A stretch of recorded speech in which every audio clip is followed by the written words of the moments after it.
حمد ہے اللہ کی اور درود و سلام علی ابن ابی طالب علیہ السلام پر۔ اکثر لوگ یاجوج ماجوج کے بارے میں سنتے ہیں اور حیران ہوتے ہیں کہ وہ لوگ کیسے ہوں گے اور کس طرح کے نظر آتے ہوں گے اور وہ کب آئیں گے۔ ایک قوم آباد تھی جس کو یاجوج ماجوج کہتے تھے، جو چوپایوں سے مشابہ تھی، کھاتے پیتے تھے، ان کے بچے بھی ہوتے تھے، ان میں نر و مادہ تھے، ان کا چہرہ، جسم اور خلقت انسان سے مشابہ تھی، لیکن انسان سے بہت چھوٹے ہوتے تھے، بلکہ اطفال کے برابر ہوتے تھے اور 5 بالغ سے زیادہ بڑے نہیں ہوتے تھے، اور خلقت و صورت میں سب کے سب مساوی ہوتے، سب عریاں جسم اور برہنہ پا رہتے، نہ کپڑے پہنتے نہ پیروں میں جوتے، اونٹ کے مانند ان کے بھی کوہان ہوتے، جس سے ان کی سردی و گرمی میں حفاظت ہوتی، ان کے 2 کان ہوتے، ایک میں اندر و باہر بال ہوتے اور دوسرے میں اندر و باہر کوہان رہتے تھے، ان کے ناخون کے بجائے چنگل ہوتے تھے، درندوں کی طرح ان کے دانت اور کانٹے ہوتے تھے، جب وہ سوتے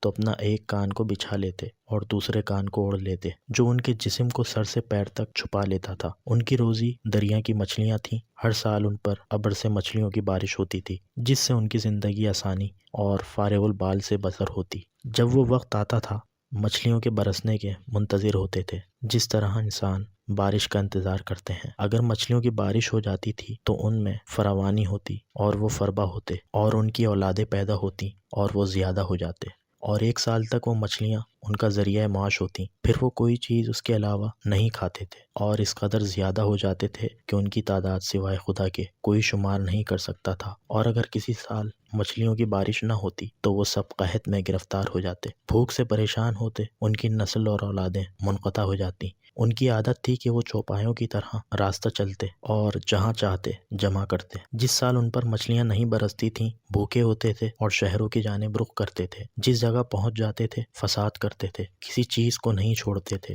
ان کا فساد ٹڈیوں اور الوں اور تمام آفتوں سے بہت زیادہ تھا، اور وہ سب جس زمین کی طرف رخ کرتے، وہاں کے باشندے اپنے مکانوں کو چھوڑ کر باہر بھاگ جاتے تھے اور زمین کو خالی کر دیتے تھے، کیونکہ کوئی ان سے مقابلہ نہیں کر سکتا تھا۔ وہ جس مقام پر وارد ہوتے تھے اس پر اس طرح چھا جاتے تھے کہ کسی کو وہاں پیر رکھنے اور بیٹھنے کی جگہ نہیں رہتی تھی۔ خدا کی مخلوق میں کوئی ان کی تعداد نہیں جانتا تھا، اور ممکن نہیں تھا کہ کوئی ان کی طرف نظر کر سکتا یا ان کے پاس جا سکتا، کیونکہ وہ نہایت نجاست و کثافت وغیرہ سے آلودہ ہوتے تھے، اور اس سبب سے لوگوں پر غالب ہوتے تھے۔ جس وقت وہ کسی جگہ کا رخ کرتے اور ان کی تعداد کی وجہ سے ان کی آواز لوگوں کو دور تک سنائی دیتی تھی،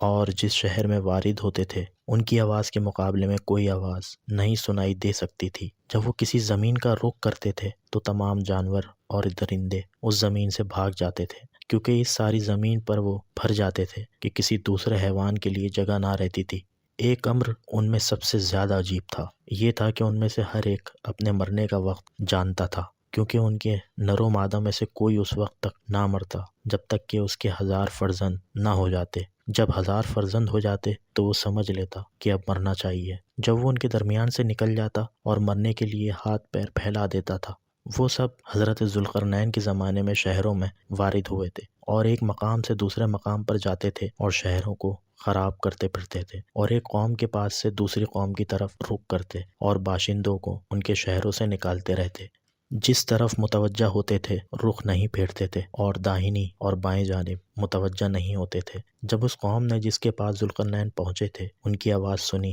سب کے سب نے حضرت ذوالقرنین کے پاس جمع ہو کر فریاد کی کہ ہم نے سنا ہے جو کچھ خدا نے آپ کو عطا فرمایا ہے، مثل بادشاہی اور ملک و سلطنت کے اور باوجود دبدبہ و ہیبت، اس نے آپ کو بخشی ہے، اور نور و ظلمت اور اہل زمین کے لشکروں سے جس طرح آپ کی مدد کی ہے۔ ہم یاجوج اور ماجوج کے ہمسایہ واقع ہوئے ہیں، اور ان کے اور ہمارے درمیان اس پہاڑ کے سوا کوئی آڑ اور روک نہیں ہے۔ ہمارے اور ان کے درمیان ان پہاڑوں کے درمیان سے راہ ہے، اگر وہ ہماری طرف رخ کریں گے ہم کو ہمارے مکانوں سے نکال دیں گے۔ ہم ان کے سامنے ٹھہرنے کی تاب نہیں رکھتے۔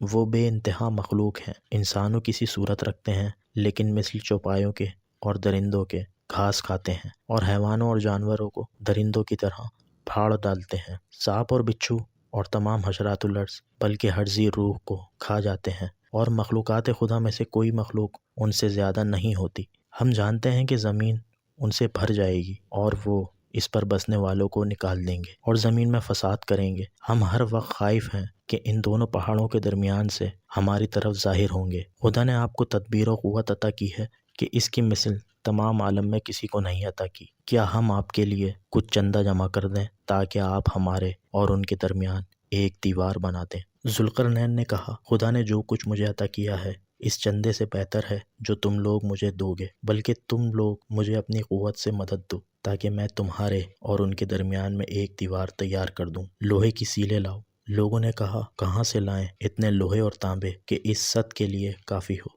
حضرت ذوالقرنین نے فرمایا کہ میں تم کو لوہے اور تانبے کی کانیں بتلاتا ہوں کہ تم کہاں سے کس طرح ان میں سے لوہے اور تانبے کو کاٹو گے۔ بس ان کے لیے دوسرے معدن کو زمین کے نیچے سے باہر نکالا جس کو سامور کہتے تھے۔ وہ تمام چیزوں سے زیادہ سفید تھا، اس میں سے جس قدر بھی کسی چیز پر ڈال دیتے تھے اس کو وہ پگھلا دیتا تھا۔ اس سے چند آلات تیار کیے جس سے وہ لوگ معدنوں میں کام کرتے تھے، اور اسی آلے سے حضرت سلیمان بیت المقدس کے لیے ستون اور ان پتھروں کو کاٹتے تھے جو شیاطین ان کے لیے لائے تھے۔ غرض کہ ان لوگوں نے تانبا اور لوہا حضرت ذوالقرنین کے پاس اس قدر جمع کیا جو دیوار کے لیے کافی تھا۔ پھر لوہے کو پگھلایا اور اس کے ٹکڑے پتھر کی سلوں کی طرح بنائے، اور دیوار میں پتھر کے بجائے انہی ٹکڑوں کو چنا اور تانبے کو پگھلا کر مٹی کے بجائے ان آہنی ٹکڑوں کے درمیان میں رکھا۔ دونوں پہاڑوں کے درمیان ایک فرسخ کا فاصلہ تھا۔ حضرت ذوالقرنین نے فرمایا تو اس دیوار کے لیے بنیاد کھودی یہاں تک کہ زمین کے نیچے پانی تک آ پہنچا، اور سد کی چوڑائی 1 میل تک قائم کی، اور آہنی ٹکڑوں سے ایک دوسرے پر چن کر تانبے کو پانی کی طرح پگھلایا اور ایک دیوار قائم کر دی۔ ہر سال اس سد کے قریب آتے ہیں کیونکہ وہ شہروں میں گشت کرتے رہتے ہیں۔ جب سد کے نزدیک پہنچتے ہیں وہ مانے ہوتی ہے، پھر واپس چلے جاتے ہیں اور ہمیشہ اسی حال پر قیامت کے قریب تک رہیں گے، یہاں تک کہ آثار قیامت ظاہر ہوں گے۔ اور قیامت کی علامتوں میں سے ایک قائم آل محمد علیہ السلام کا ظہور ہے۔ اس وقت اللہ تعالیٰ سد کو ان کے لیے کھول دے گا، جیسا کہ فرمایا ہے کہ اس وقت یاجوج و ماجوج رہا کیے جائیں گے اور وہ ہر بلندی سے تیزی کے ساتھ روانہ ہوں گے۔ ہماری ویڈیو کو لائک کریں، ہمارے چینل نقطہ با کو سبسکرائب کریں اور بیل آئیکن پر ضرور کلک کریں تاکہ مزید ویڈیوز کے نوٹیفیکیشن آپ تک پہنچ سکیں۔